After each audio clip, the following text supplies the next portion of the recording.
Welcome to A Cup of Tea with Krista Joy. Today's topic is really practical, and I want to make sure that you get a chance to watch all of it so you have some really practical ideas to help if you have a friend who gets cancer. But first, I want to make sure that you click the notification button so that you know when there is new videos. Click the notification button so you know when there's new videos. And make sure that you subscribe so you can be up to date with everything that we are doing here at A Cup of Tea. Today, on a very serious topic, I have something very fun. If you do not know me very well, there is a third passion that I have besides tea and sharing things with people. Smurfs. If you grew up in the 80s, around here, we had Saturday morning cartoons, and Smurfs was on for 2 hours. And I am obsessed and passionate about Smurfs. They're fun, they're goofy, they had great music. I am drinking a tea from a place that's not really available anymore. It's called Tea. It was Teavana. They had lots of sites at malls. I personally would go to the Mall America. They are not around anymore. I'm drinking a tea called Youthberry. It is an herbal. It is fantastic hot. It is fantastic cold. So maybe you will have a friend who tells you, I have cancer. I was that friend. 7 years ago, I was diagnosed with stage 3 breast cancer. I was only 36 years old. I had a 4-year-old and almost 7-year-old. And it was not easy. I remember thinking, how in the world do I tell people I have cancer? And it ended up being like ripping off a Band-Aid. I just go and say it. I even had a friend who once said, you came over and you said you had some things to talk to me about, and I thought for sure you'd tell us that you were pregnant. And I wish I had. I would just say, I've had a lot of doctor's appointments, and I found out that I have cancer.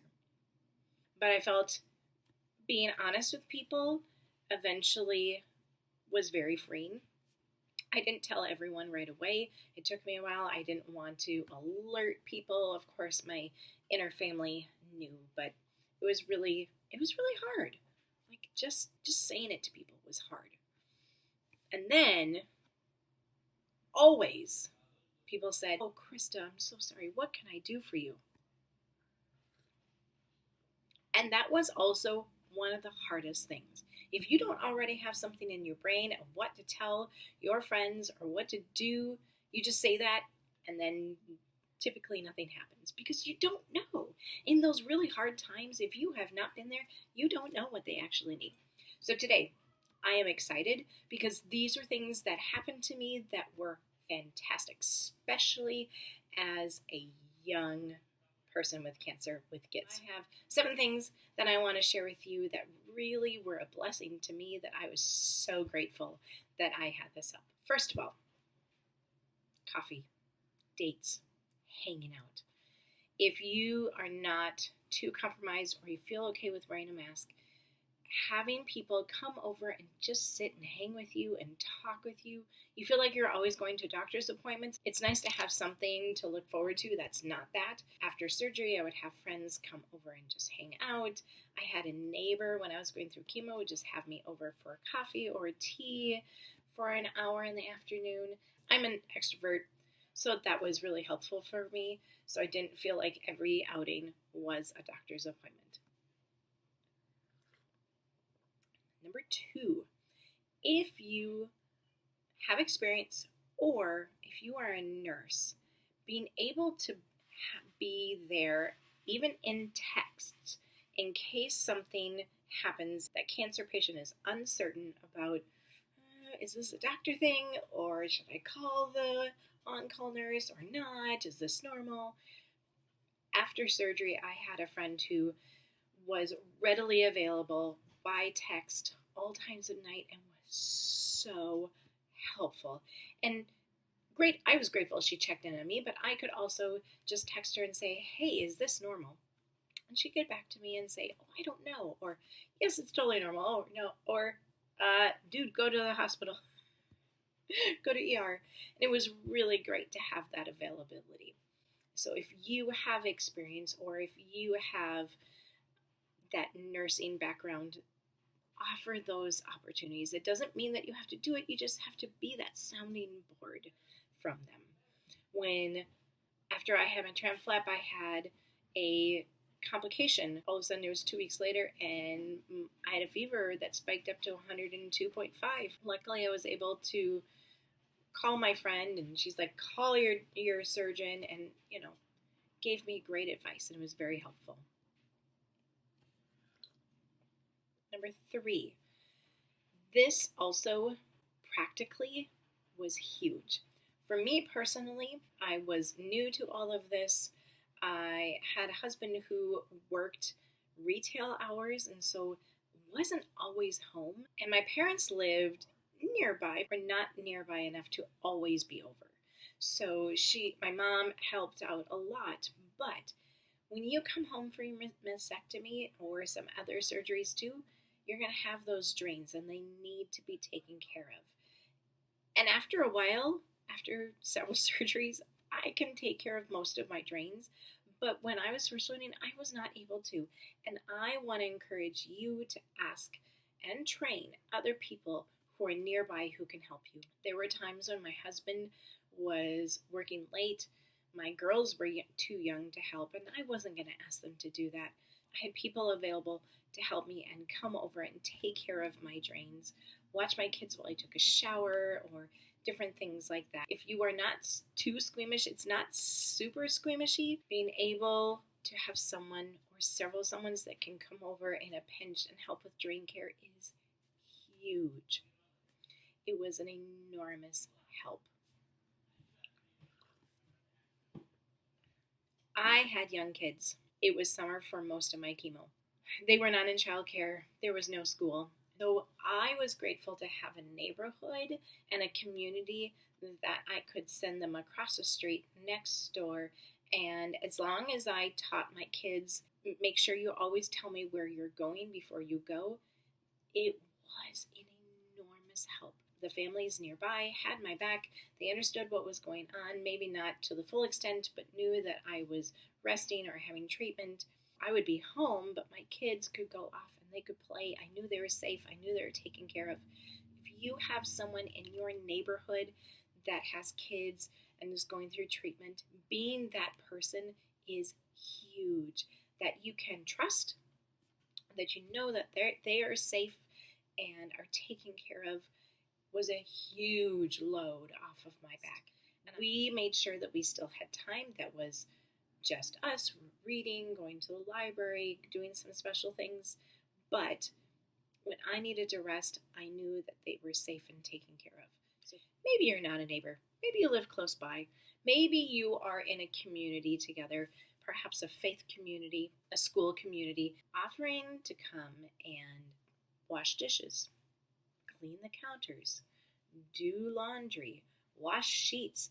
My mother-in-law was amazing. She came and washed our sheets while I was in the hospital, so I came home and had fresh sheets. That was such a beautiful blessing. If you can just do simple tasks and are able, if you're in the neighborhood and you're able to just run down quick, do a few things, come back.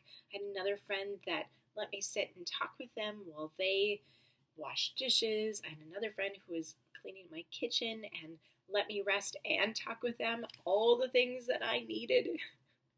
Now here in Minnesota, we like to take care of people with food. So people were like, oh, how's it going? Do you need a meal brought to you? And we had a meal train. It was fantastic after my surgery. Instead of a meal train, fill the freezer. Go and buy Costco freezer meals. If you make something, make a second one, put it in the freezer, and have a fill the freezer party for that person and that family. Oftentimes, I was able to make food, but I didn't have time, or I was maybe making food for my family became overwhelming and too much. But having something quick to grab, because maybe chemo went too long and I could grab something out of the freezer, was absolutely fantastic. So if you're able to fill that person's freezer, or get a group together to fill the freezer. Go to places like Let's Dish and such like that. Those are ways to help out really practically, that if you do it in a group, you can fill that family's freezer with so many yummies, not too many desserts. People always bring desserts, and then we just had desserts up the wazoo. Lastly, this is my favorite part. There were some people in my life that knew me so well that they gave very unpractical gifts, and it was amazing. I had a group of friends from my church who came together and put together a package. It had a water bottle, it had some chocolate, it had a devotional and a journal for me to write in, and it was just perfect. And if you can get a little something if they have kids, that's also very helpful.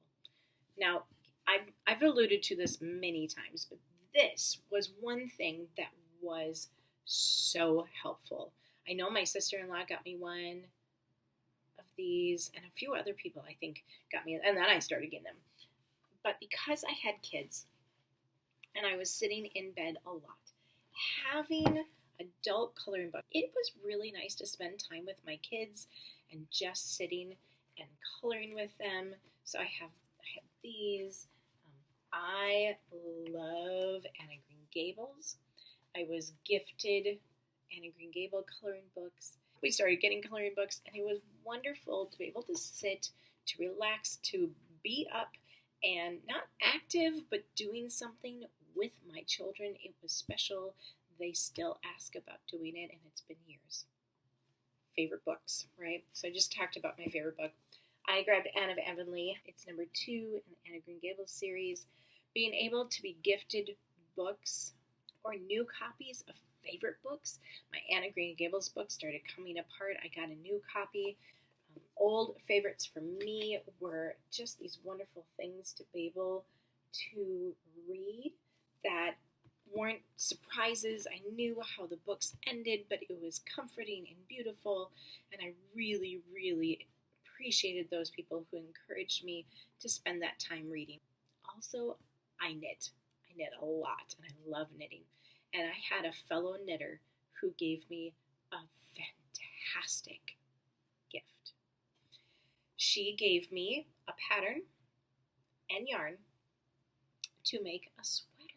And so I made this when I was going through chemo. I would sit there in the chair, I'd bring my knitting, I'd specifically bring this, I'd bring my iPad, and I would sit and knit. It was the best gift. So if there is something, some hobby, some niche thing, maybe it's diamond dots. Those are like all the rage right now. Giving them a gift of something to do with their hands instead of just sitting there. I hope that you don't have a lot of people in your life that are cancer patients, but it happens. And we don't know what to do. I hope this gives you a lot of really great ways that are practical so that you can know what to say next time someone says, "So I have cancer."